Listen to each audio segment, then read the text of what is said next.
Francis, Queensbury obviously mainly associated with York Hall so far, but you're out in the great fight city of Liverpool. Absolutely, we've put a great card together. Really looking forward to Paul Butler and John Donnelly to decide who the champion of Britain is. And also you've got your fans' favourite Paul Smith on there, as well as his rising star brother Liam Smith. In terms of the main event, it's obviously another great Liverpool clash. We've seen a few of those over the recent years, but it's a really interesting domestic fight, this, isn't it? It is. I mean, I obviously fancy Paul to come through it. I think technically, and he's the stronger guy. But John's no mug at all. He will be there to try and stop Paul's long-term ambitions, and it's one that definitely I've been looking forward to for a long time, and that's why we've made it. John, a big chance in front of your home crowd. That's right, yeah. 9th of November, British title, can't ask for no more. What are you expecting from Paul Butler?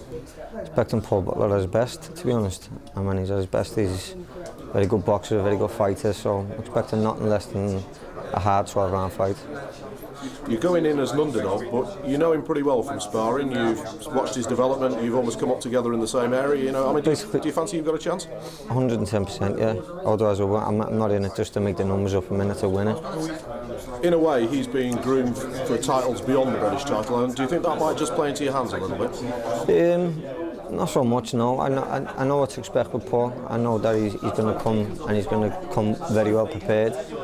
But this is my time, I think. I'm coming 110% prepared, so expect fireworks. It's only going to be a great fight, that's all it is. I'm expecting a tough 12 rounds, that's what I'm training for, and I've sparred with John previously, so I know what he's all about, and I'll be in there for 12 rounds with him. He's certainly not a sort of coming to make up the numbers, is he? He's coming to win. No, he's coming to win, yeah. He holds the title, he holds the English title, so I expect nothing less than him to come to the win. Is this a stepping stone for bigger things for you, or are you very focused on the British title? I'm very focused on a British title. I want a British title outright, but as I go on and on and on, this will be a stepping stone toward bigger and better things in the future.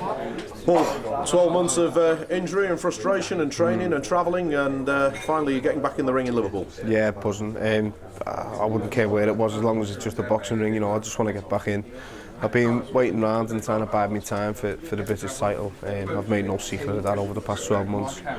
It's finally vacant now, and after a long wait, and someone else has jumped in first before me, which is understandable. But the winner will fight me, so I'm going to got a chance to get some rounds in, and I don't have to jump straight in for the British title cold. I can get some rounds to shake some cobwebs off.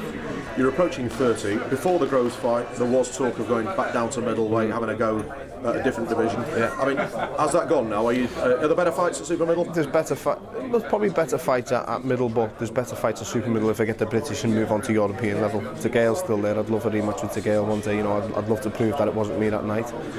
I'd love to rematch at Groves. People keep saying I'm daft for it, but I'd love to get in there and just make the fight what it was going to be, what it was warming up to be.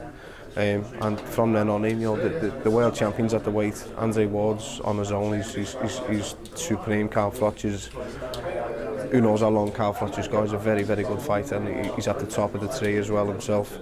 But the rest of them are not too world beaters, they're not too much of a force compared to the main few. So the division is there, and as I say, I know I'm minimum British level. I know I can hit European level and maybe world level. I know I can hold my own with fighters of that calibre. I just need to prove it and do it in the ring. Liam, we've just heard the announcements. What can you tell me about the opponent?